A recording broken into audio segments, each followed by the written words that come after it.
All right, maybe some other folks will come in, so we're going to talk about what to expect on exam 2 first, and then I'll answer any questions. So, for exam 2, we're going to be picking up the second half of chapter 5, and then as far as we can get into chapter 8 on Monday, will be fair game on the exam. So, you're really starting to look at section 5.5 and beyond is really kind of what you're looking at in terms of chapters that we're going to be covering for this particular exam. So, again, it's going to be 25 questions plus one bonus. You'll have a zip grade form, so don't forget to put your ID number on it correctly. You'll turn everything in on that zip grade form. You'll turn everything in actually at the end of the exam. You'll be allowed your handwritten notes.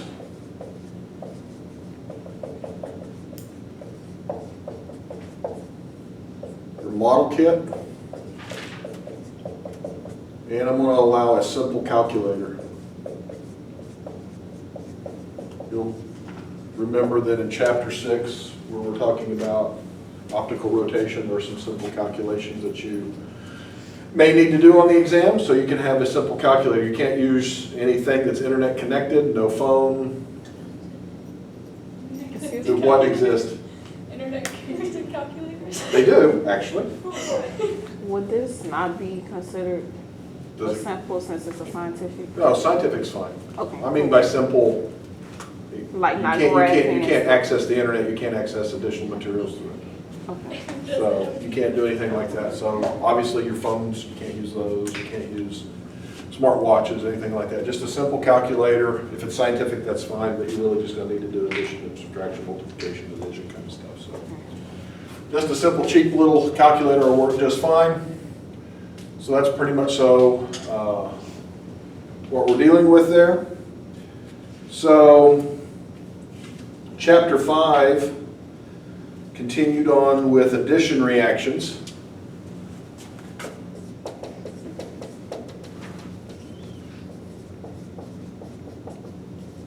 So you need to know all of your addition reactions, things that we can add to alkanes, right? So we talked a lot about taking alkanes and converting them into alcohols, converting them into alkyl halides, converting them into, I think that's pretty much what we talked about in terms of that chapter anyway. So keep all that in mind. That's gonna be there. Addition reactions, remember we have a couple of different types of mechanisms, right? And so pay attention to carbocation rearrangements. Those might appear. So anytime you're working out a problem and you see a carbocation intermediate, stop, pause, and ask yourself, can it rearrange to a more stable carbocation? And if it can, do it. That'll be kind of the rule. Can we do some of those? Pardon? Can we go over some of those? Sure. Yeah, we can do that. So if you had something like this, that we were going to add, well, let's just say we're going to add HBr across the carbon-carbon double bond, right? The first step of that reaction is what? Break the double bond. We're going to break the double bond, right? And how are we going to do that? How am I going to push the arrow? We'll start at the double bond. What am I going to do?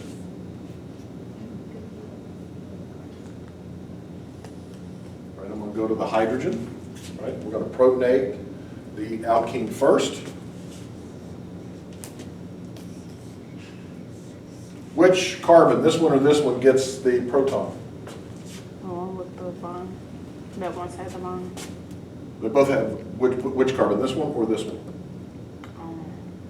That one. This one gets the hydrogen? If we did that, what kind of carbocation would I end up with? Primary, secondary, tertiary? Primary. What do we know about primary carbocations? They don't have a reaction. Yeah, two unstable can't form them, right? So we're going to add it here. And that's Markovnikov's rule. Remember, Markovnikov's rule says that the carbon of the alkene with the most protons gets the proton, right? So I'm going to add the proton here. That's going to give me the carbocation there. Okay? Now, that is a secondary carbocation. Can it rearrange to a more stable carbocation? It can, right? So if I look at the carbon adjacent to it, I've got a hydrogen that wasn't drawn in, and I've got two methyl groups basically attached to that carbon, right? So if I shift a methyl group, I end up with a secondary carbocation again. That's not any better, right? But if I shift the hydrogen,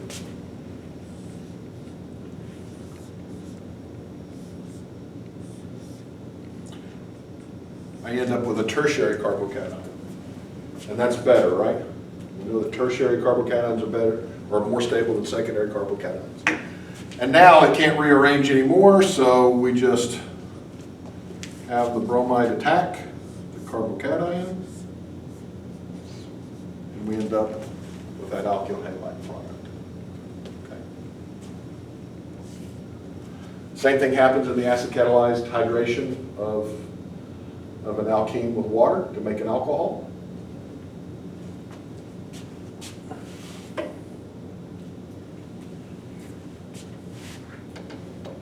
Is that good? With the first drawing that has the carbocation before the rearrangement. Here? Yeah, there is a hydrogen already there, right? Here? Yeah, one Yes. right Yeah, it's there, it's just not drawn. Yeah, and then you move the other one over and then. Yeah. And so then we move the other one, and now there's two.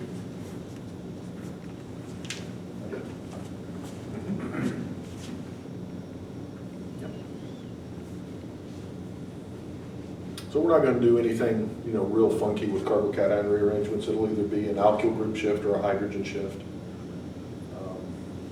I'm not going to do any ring expansions or anything like that. I think you might have had one or two of those in your homework. But I'm not going to do it for the exam. We know that we have a couple of ways in which we can add. We'll just stick with this one. I know we have a couple of ways in which we can add water across a carbon-carbon double bond, right? So if I add water in the presence of a catalytic amount of like sulfuric acid, I'm going to hydrate that alkene. And this one will give me a rearranged product.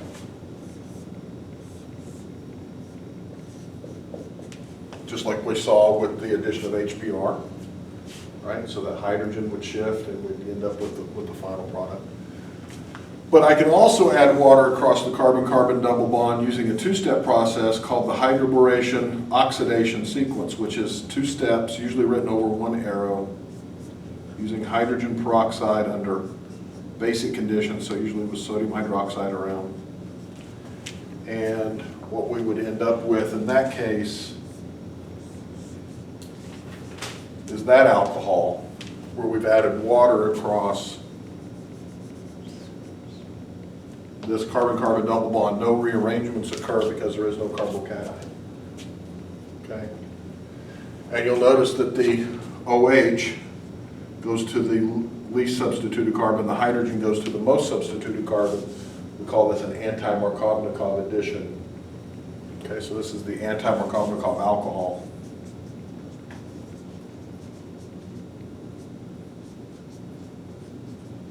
And it has to do with the mechanism that we didn't go into a whole lot. I mean, I gave you some stuff on the slides, but we didn't go into a lot of detail with the mechanism. So a better example of this might be, since this one undergoes rearrangement, let's do another one. And so let's say we take something that looks like this. And if I add water across the double bond with sulfuric acid,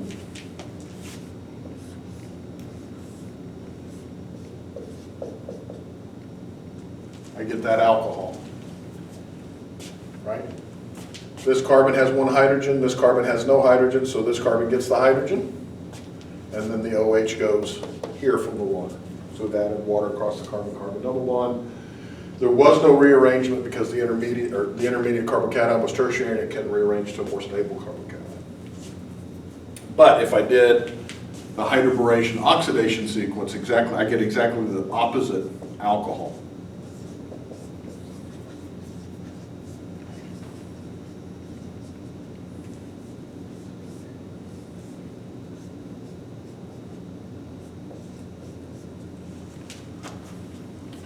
So that's the hydroboration oxidation sequence.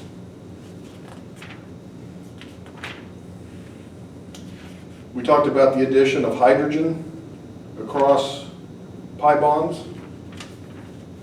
All right, so we can add hydrogen or H2 across the carbon-carbon double bond, and let's just put another methyl group here. All right, so if I use hydrogen gas, and what would my catalyst be? Palladium. Palladium is the common one that I talk about. Nickel would work, and also platinum. So nickel, palladium, and platinum. And so if you look on the periodic table, right, in group 10 that it has up there, you'll see nickel, palladium, platinum. That entire family does this reaction pretty well. It just so turns out that palladium works a lot better than the others, and platinum's too expensive for most people. But when we do this, we're going to add the hydrogen. How's the hydrogens are going to be added? Are they going to be added on the same side of the alkene or on opposite sides? Trans? Think it's going to be opposite? Also.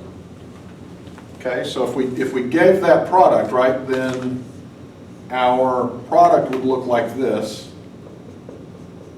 where one hydrogen is from the bottom, one hydrogen is from the top, one methyl group is down, one methyl group is out, right? So how does this reaction occur? Remember, it occurs on the surface, right, of the metal, and the metal has the hydrogens absorbed to it. So how would an alkene, if this is the alkene, the pi bond, if it comes down to pick up two hydrogens, how would the hydrogen get on the other side? It wouldn't. So what do I need to do? Draw on the same side. I need to draw them on the same side, that's right. So really, it's that, right? So we're going to have what we call syn addition. So it always gets added from the same side. Okay.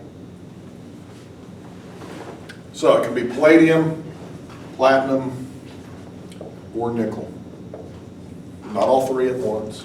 I suppose you could do that, but there's no reason to. Yeah. This might be a dumb question, but how are we supposed to know when we draw things and they're out or in? When there are stereochemical consequences, right? So just like when Colton said he thought it was trans, he used the word trans, right? That indicates stereochemistry. So to talk about stereochemistry, we have to draw something coming out of the plane or going behind the plane. Otherwise, everything's just flat and we can't tell what the stereochemistry is.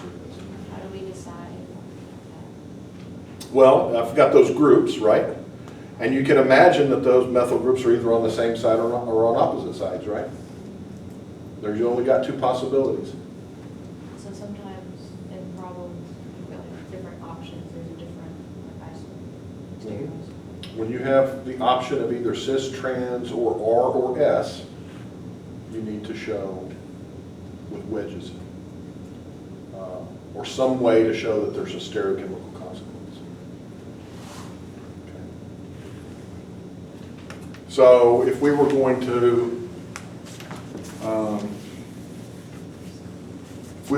to add bromine across that carbon-carbon double bond, how does bromine add? Does it add syn or trans? Or cis or trans? It is trans. It is trans, that's right. And I suspect that's what you were thinking about when it came out. But halogens, so bromine, chlorine, iodine, well, bromine and chlorine. Remember, iodine will add, but it reverses, so it's not stable. And fluorine goes boom, right?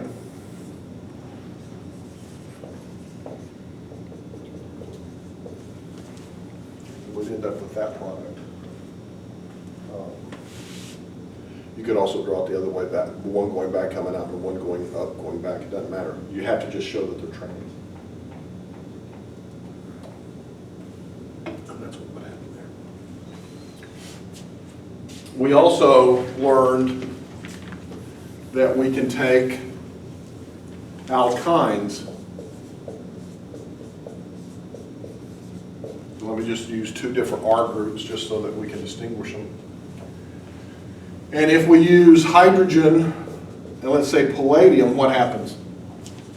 It will go to an alkane. Yep, it'll become an alkane, and so you would have R, CH2, CH2, R prime. Right, so these two carbons would be these carbons here. Those are not electrons, those are just indicating the carbons, so don't confuse that. Okay, so these two carbons are these two carbons here. So that would be converting an alkyne to an alkane. But I can also use a catalyst called Limlars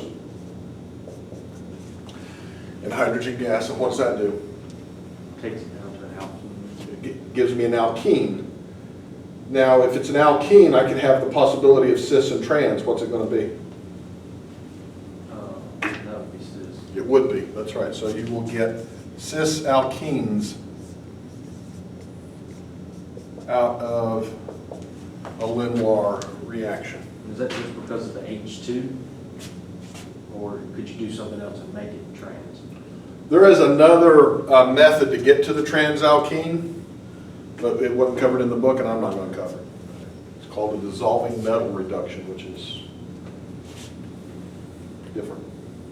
Whole other mechanism. But for the purpose of this exam, you're either going to be going to an alkane or an alkene. The alkene's always going to be cis. And again, it's because the Limlar's catalyst is a solid, and alkene or alkyne has to come down and pick up the hydrogens from the same thing.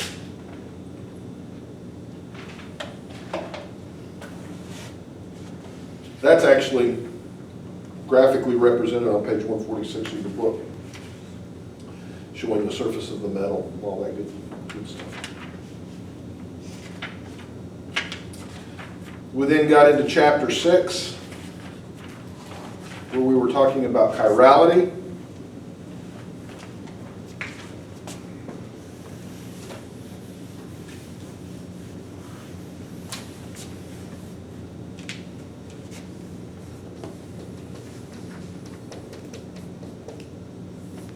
This exam will have several questions involving chapter 6.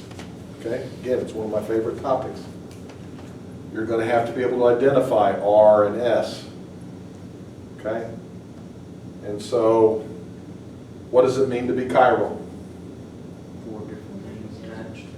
All right, so if you have one carbon atom that has 4 different things attached to it, it must be chiral, right? And it can either be R or S. And you learned about how to name R, you learned how to name S. You learned what a racemic mixture was. What's a racemic mixture? 50-50 of the isolation. 50-50 R and S, that's right. And so you learned a lot about that. So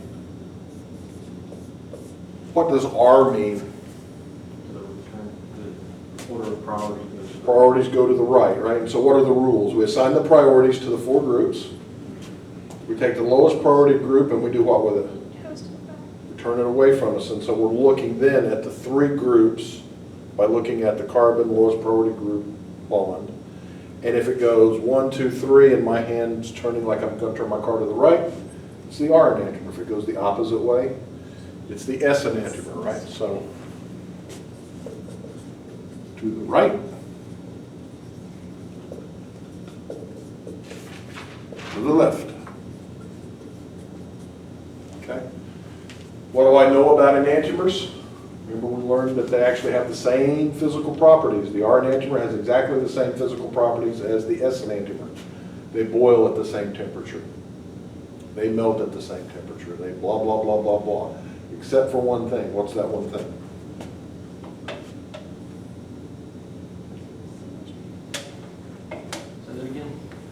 What's the one thing that we can use to distinguish enantiomers in the laboratory?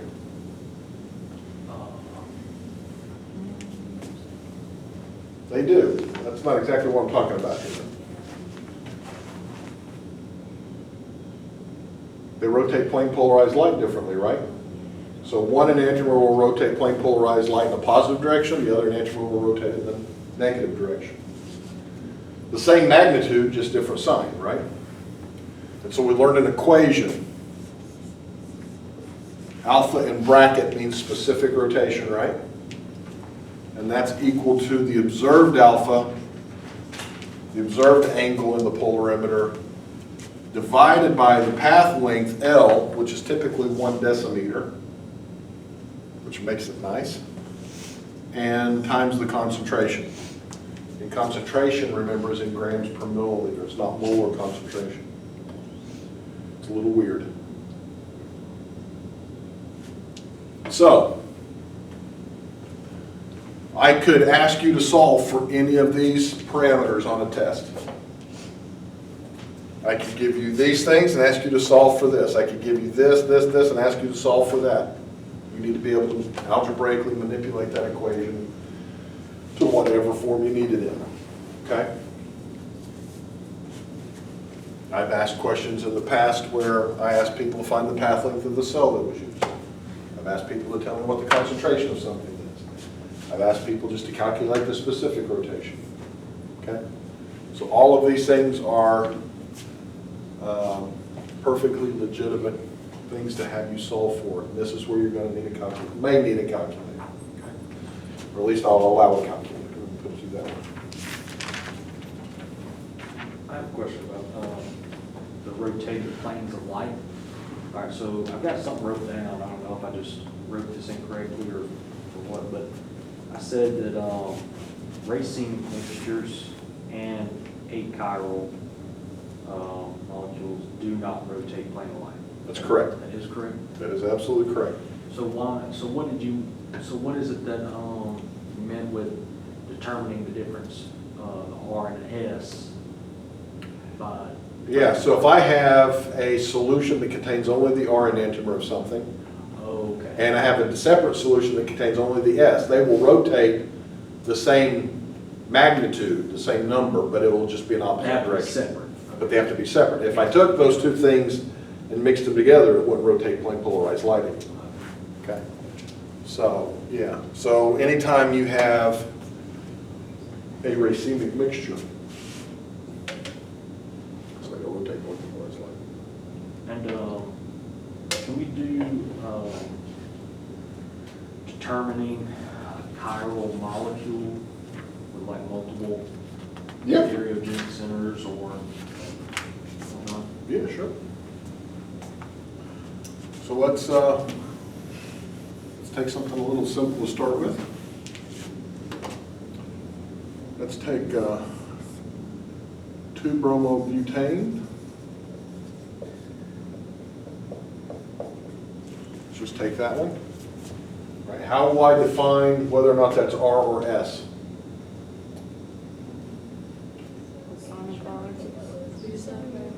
Okay, so I've got to assign the priorities. You said that H is the lowest. It always is, right? If it's there. It doesn't have to be there. All right, so that's going to be number 4. It's away from us, so that's convenient. I've got bromine, I've got carbon, and I've got carbon. Which one takes the highest priority? Bromine. Bromine, right? It's going to be the highest priority, obviously. Now I've got carbon and I've got carbon. How do I make a decision now? A little more carbon. That's right. I got to look and see what's attached, right? What's attached to this carbon? 3 hydrogens. So I always just write these out in parentheses. What's attached to this carbon? A carbon and 2 hydrogens. Carbon beats hydrogen, right? So this group is going to be number 2. This group is going to be number 3. And it looks like it's going in what direction? Right. Looks like I'm going to the right. So I would name this R. 2-bromo.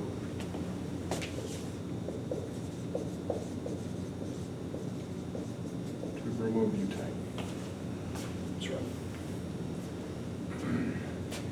Now, if I swap 2 groups, what happens to the chirality? Changes direction. changes direction. So I could swap, I could put my hydrogen here and my bromine going back. Everything else stayed the same. So this must be S. Or I could leave this the same.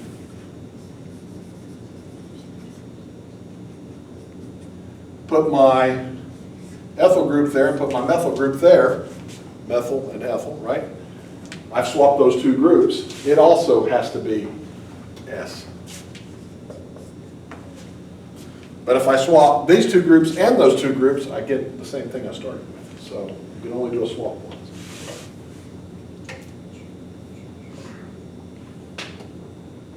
It is going to be very important for you on this exam to take a model, quickly assess the chirality of the molecule, because things are going to be drawn on 2 dimensions. You might be good at it yet now, but it took me a long time to get good at it. Doing it in the head can be kind of confusing. So what do you need really? If all you have is one stereocenter, all you have to have is one carbon atom and 4 different color spheres out of your model kit, right? Or if you bring colored marshmallows, you can do that too. It doesn't matter to me. Okay, so you can figure out what the chirality is by assigning different colors to the different groups. You don't actually have to build the whole molecule. Okay, that's with one chiral center. When we have more than one chiral center, we just look at each chiral center one at a time. That's all you got to do, right? You just look at one chiral center, you look at the next. Don't get overly confused by it, right? But let's suppose we have something that looks like this. Say OH, H, and let's say that's Br. Okay? So we'll name it in just a moment. So what do we need to do? We need to identify the chiral centers, right? And then we need to determine whether or not they are drawn as R or S. So how many chiral centers do we have? We have 2, right? We've got one here. And I always like to identify them by marking them with an asterisk. Okay? So, if I look at this one, I know my hydrogen is 4, I know my bromine is 1, I know this group is going to be number 2, and I know this group is going to be number 3. How do I know that? Again, this carbon only has 3 hydrogens attached to it. This carbon has an oxygen, a carbon, and a hydrogen. Clearly this is going to be a higher priority group than that methyl group. Okay? And so I've got the hydrogen. If I build a model, I'm going to grab it, I'm going to turn it away from me. And when I do that, right, when I turn it away from me, so grab it, turn it away, I'm going to have bromine, I'm going to have my groups like this, so I'm going to have the bromine here, I'm going to have number 2 there, and I'm going to have number 3 there. So it's going in what direction? All right. Which way is it going? To the left. To the left. I think you said right. Yeah. Are you looking at 1, 2, 3, right? I mean, it looks like it's going to the right 1, 2, 3 when you look at here, but remember the hydrogen's facing me. Yeah. So it's got to be opposite, right? Right. So I can, in my head, I can actually take the hydrogen, turn it away, and I see where things are. When I turn it back, the bromine's going to be here, the number 2 group, this thing's going to be here, and 3, so it's going to actually go S. Yeah, I forgot you got Yeah. to look at it like you said, the clock on the back side. Yeah, on the wrong side of the clock, right? So, if there weren't any dashed or solid lines, how do you know what atom to face away You from? wouldn't. I have to give that to you if I expect you to identify the R or S. If I just draw it without wedges and dashes, all you could tell me is that it must be a chiral center, but you don't know which one I've drawn. Okay? So now, if we look at the second chiral center, again, hydrogen's 4, oxygen's clearly going to be 1. This clearly is going to outrank the methyl group again. So now I'm going this way, the hydrogen's away from me, so it's going to the right. So R, right? So the chiral center on carbon number 2 is R, the chiral center on carbon number 3 is S. Why is this carbon number 2? Because remember, OH alcohols take precedent. You always want the alcohol to have the lowest priority, or the lowest number when you're numbering your chain. Now, to get to your question about what if I drew something without dashes and wedges, what would a question like that look like? Let's suppose I take something like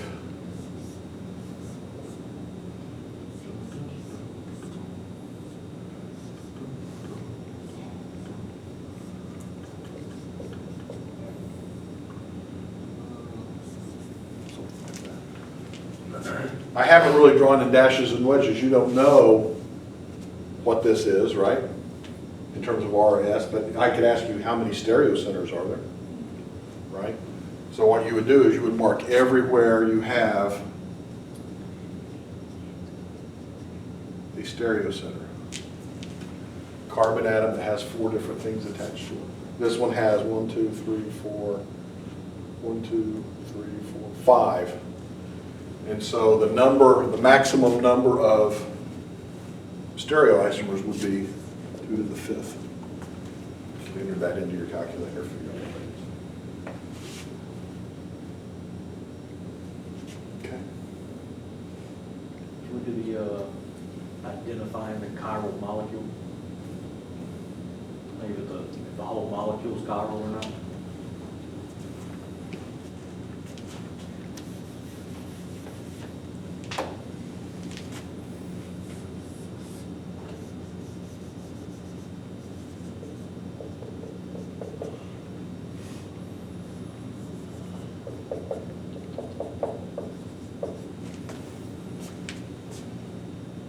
I think you all will agree that there are 2 chiral centers there, right? There are 4 different things attached to this carbon, and there are 4 different things attached to this carbon. But if I was to rotate and build a model and rotate around this carbon-carbon bond, what I would find, this isn't rearrangement, it's just rotation.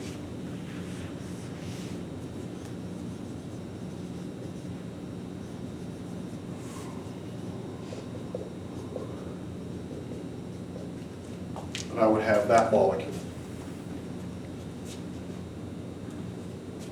And that can't be chiral. Why is that? That's a plane of symmetry. It has a plane of symmetry. This is called a, let's play hangman, Meso compound. meso compound.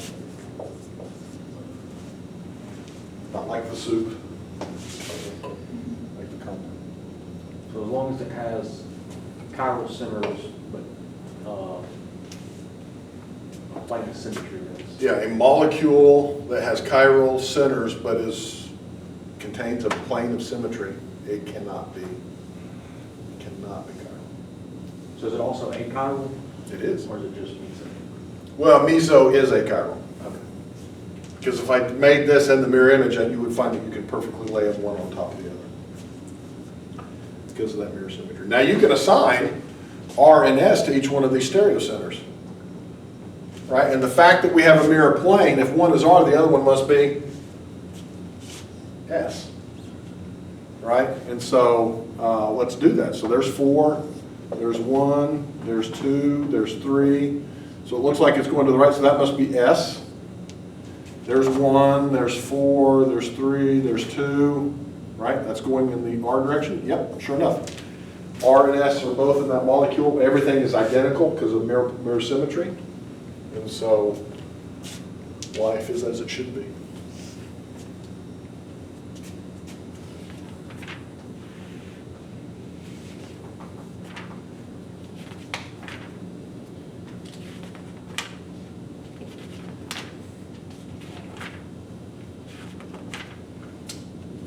Chapter 7. We started talking about haloalkanes. We already know how to make them a little bit, right? We can add HX across a carbon-carbon double bond. We learned about that. We learned about the reactions that they do. So haloalkanes do a couple of different types of reactions, actually 4 different types, right?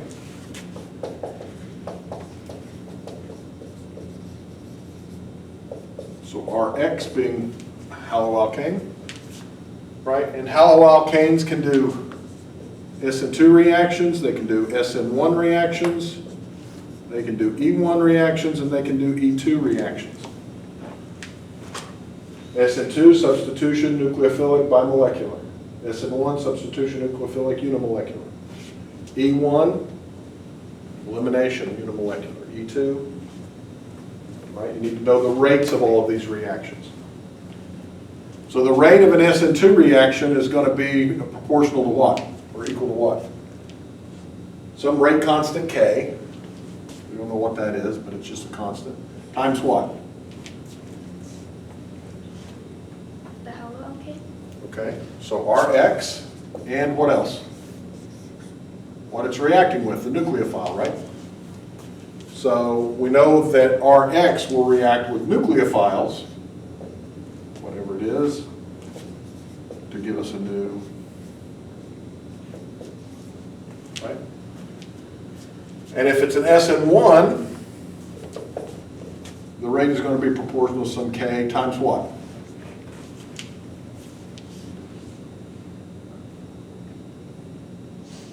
Just the haloalkane? Just the haloalkane, yeah. Remember, that's going to go through a carbocation intermediate, right? So the halogen has to leave before the nucleophile can attack. In the SN